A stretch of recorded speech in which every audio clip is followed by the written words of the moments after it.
Welcome to Understand the Math. In this Calculus 1 video, we're learning how to use the chain rule to differentiate composite functions. We'll start with a quick review of what composite functions are and how to identify the inner and outer functions. We'll then introduce the chain rule formulas, explain when to use each one, and practice applying them step by step. Finally, we'll work through a variety of examples from simple powers to more complicated composite functions requiring the use of the product and quotient rules. Be sure to download the free guided notes to follow along and work through the examples with me.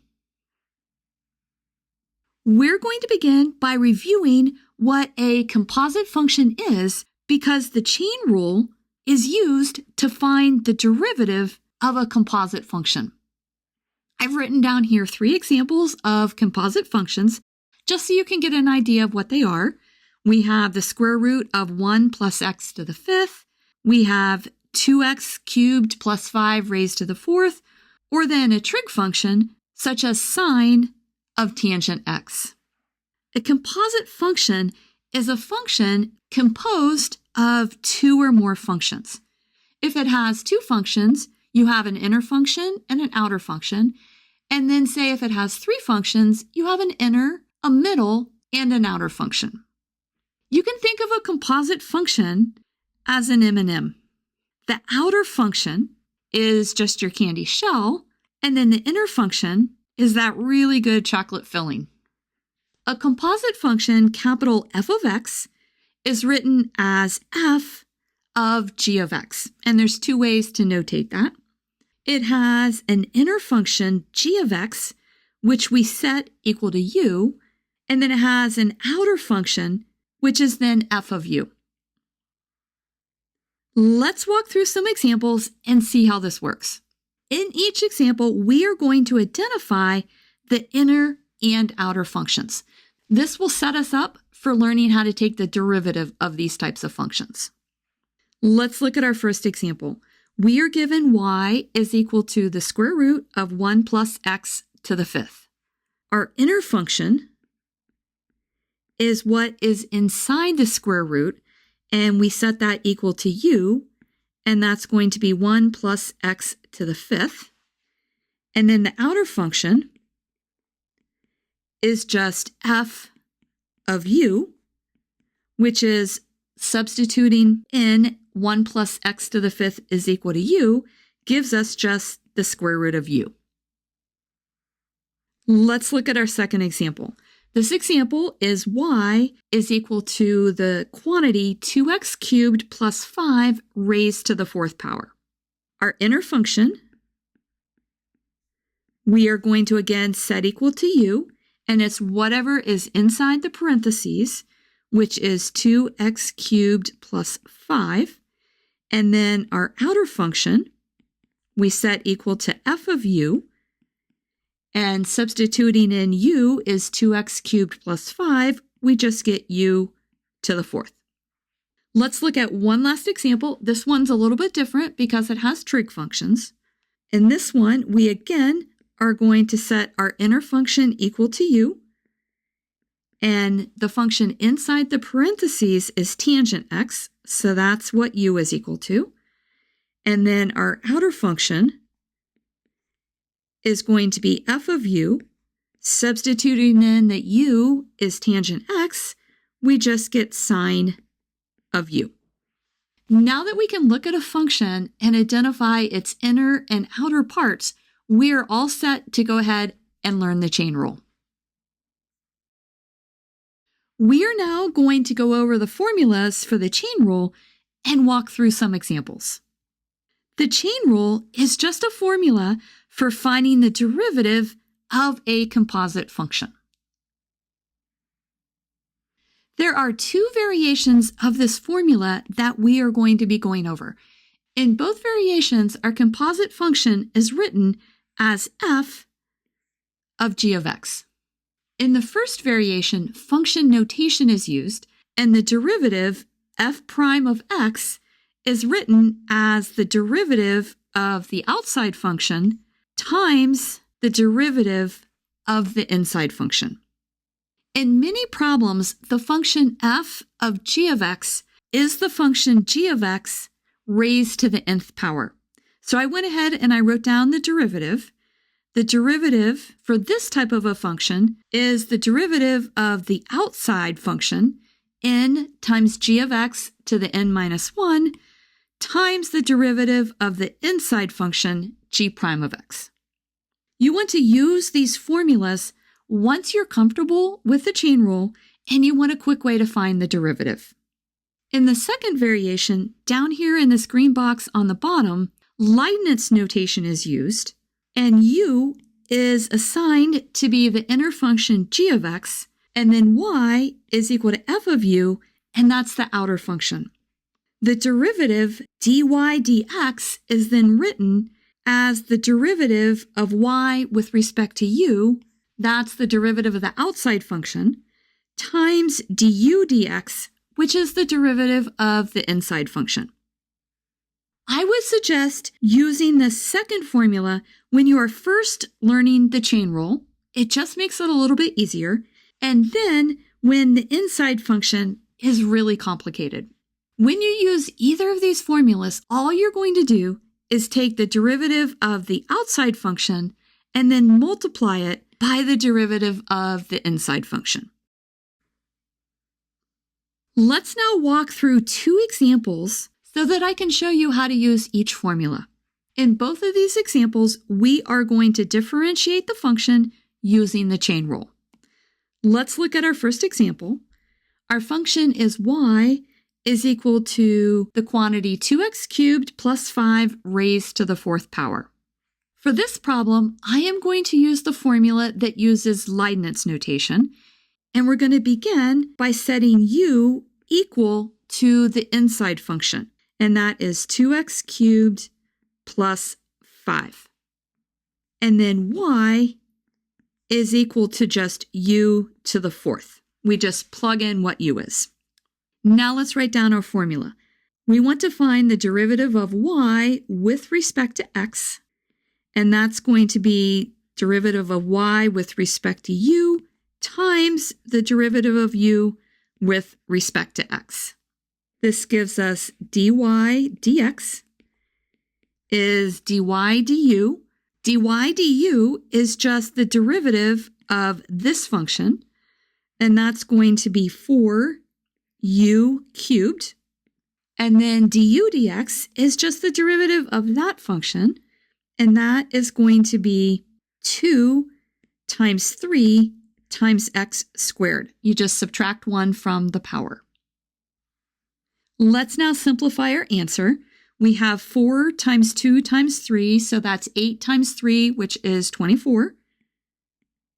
And then we have an x squared. And then for u, we are going to substitute in that u is 2x cubed plus 5 raised to the 3rd power, because our answer has to be all in terms of x. Let's now look at our second example. In this example, we have the function capital F of x is the quantity 2x cubed plus 5 raised to the 4th. So it's the same function that we just worked with, but now for the chain rule, we are going to use the function notation. All we're going to do is set capital F of x equal to f of g of x. Capital F prime of x is the derivative of the outside function f prime of g of x times the derivative of the inside function g prime of x. Once you get used to this, you won't need to write down this formula. Now let's go ahead and find capital F prime of x. It is the derivative of the outside function, so this is 4 times 2x cubed plus 5 raised to the 3rd power times the derivative of the inside function, which is just this part of the function. And that derivative is 2 times 3x squared. Now all we have to do is combine everything. Our constants, we have a 4 times 2 times 3, so that's 8 times 3. That gives us 24. And then we have an x squared. and then a 2x cubed plus 5 raised to the third power. And that's our final answer. We are now going to go over 4 examples where we're going to differentiate a function using the chain rule. Up here on the right in green, I've placed the formula for the derivative of our composite function f of g of x. The derivative then is just the derivative of the outside function times the derivative of the inside function. In our first example, in addition to using the chain rule, we are going to also use the power rule. Our derivative is then capital F prime of x is equal to the derivative of the outside function, so that's 3, 2x to the fourth plus 5x squared, and then we subtract 1 from 3 and get 2, and then we're going to multiply that by the derivative of the inside function. And that derivative is 4 times 2 is 8, x cubed, plus 5 times 2 is 10, x. Now let's go ahead and simplify. Notice in this expression right here, we have a 2 that's common to both terms, and we also have an x common to both terms. So let's go ahead and let's pull that out and let's rearrange some terms. So this is 3 times 2x times 2x to the fourth plus 5x squared squared times what remains after we pull out the 2x, and that's going to be a 4x squared plus 5. When you're taking a derivative using the chain rule, it's customary when you write your final answer to write your answer as your constant first, and then smaller powers of x, and then bigger powers. So we are going to rewrite our answer as 6x times 4x squared plus 5. We're putting that one first because it's raised to the first power, and then we're going to put down 2x to the fourth plus 5x squared quantity squared. And then that's our final answer. Let's now look at our second example. In this example, in addition to the chain rule, we are going to use the power rule and the product rule. Our function has 2 terms, which is why we're going to need to use the product rule. Here's the first term, and then here's the second term.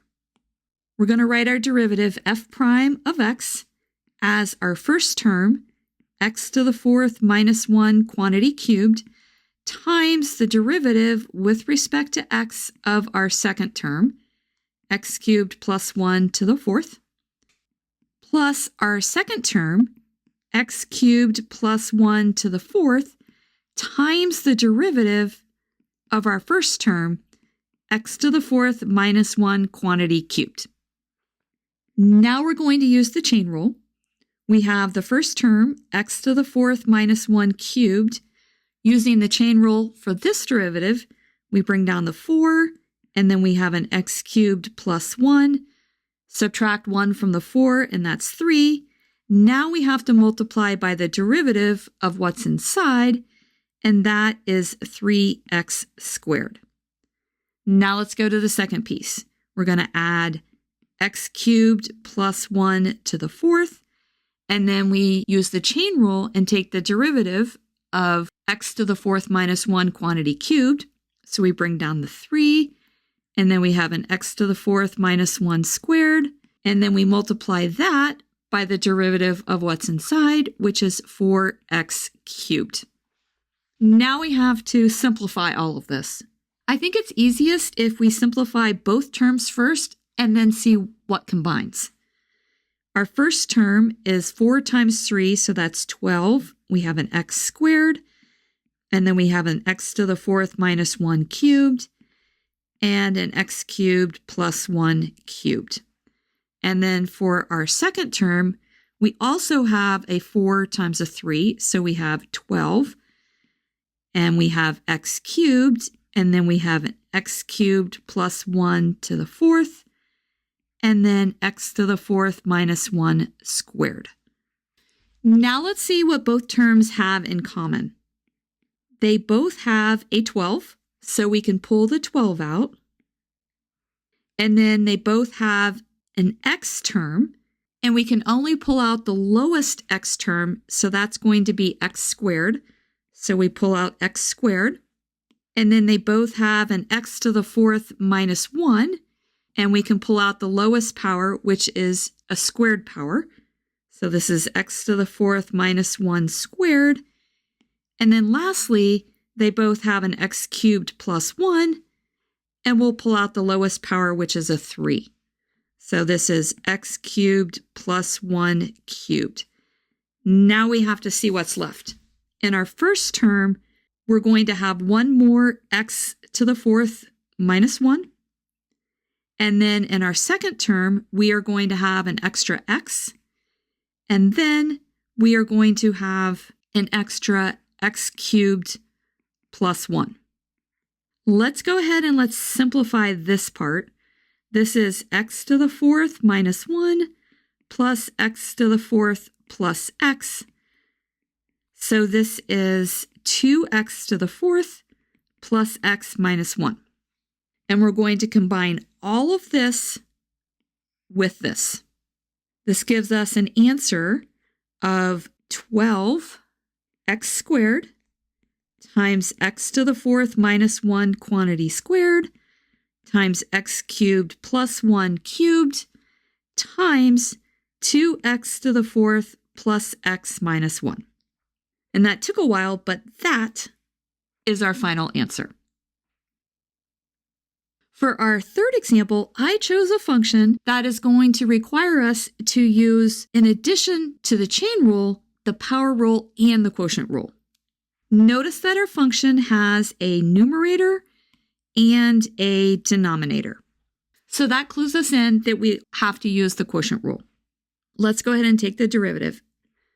F prime of x, using the chain rule first, is 5 times x squared over x plus 1 to the fourth. That's the derivative of the outside function. And then we're going to multiply this by the derivative of the inside function, which is our function that has the two pieces, x squared and x plus 1. This is equal to 5 times x squared, all divided by x plus 1, raised to the fourth power. And now for the second piece, we are going to use the quotient rule. So we have our bottom term, x plus 1, times the derivative of our top term, which is 2x, minus our top term, times the derivative of our bottom term. The derivative of x plus 1 is just 1.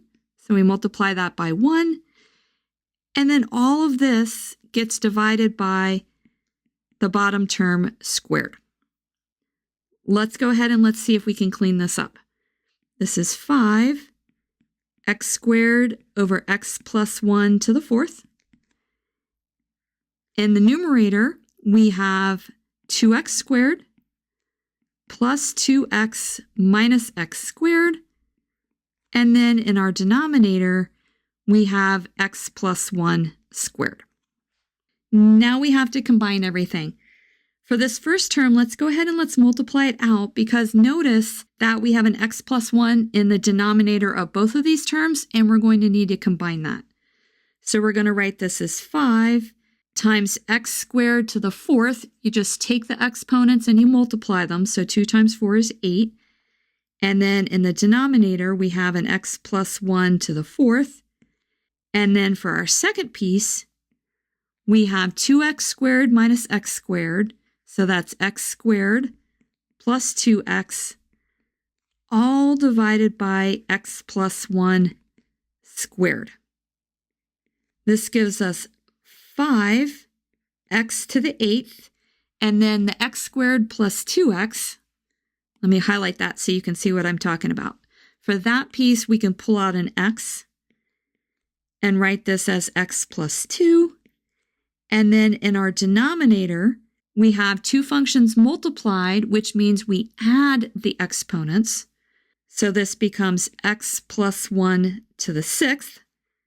Now we're almost done. We can combine our x's. So we have a 5x to the 9th, and we have an x plus 2. And in our denominator, we have our x plus 1 to the 6th power. And that is our final answer. Hang with me. We have one more to do, and it's different because it involves trig functions, and it also has an inner, middle, and outer term. Here's our fourth example.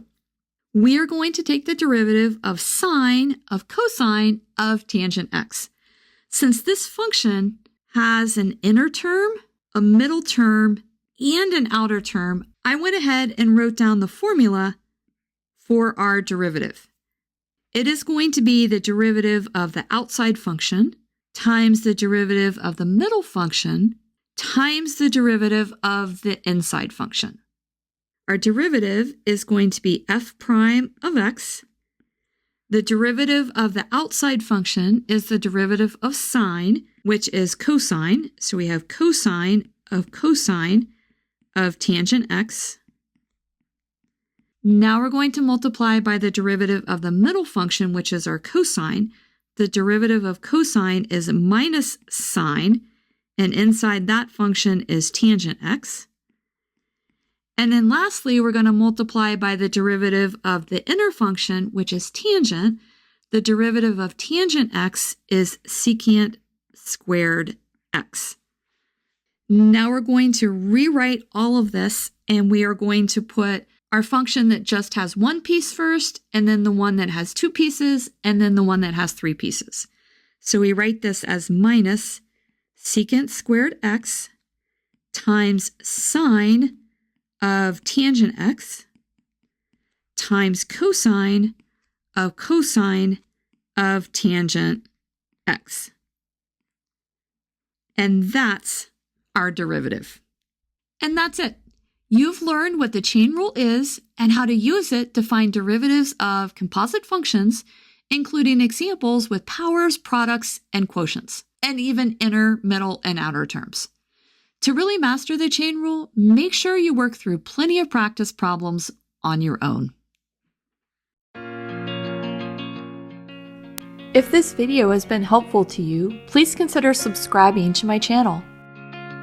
Keep believing in yourself and have a great rest of your day.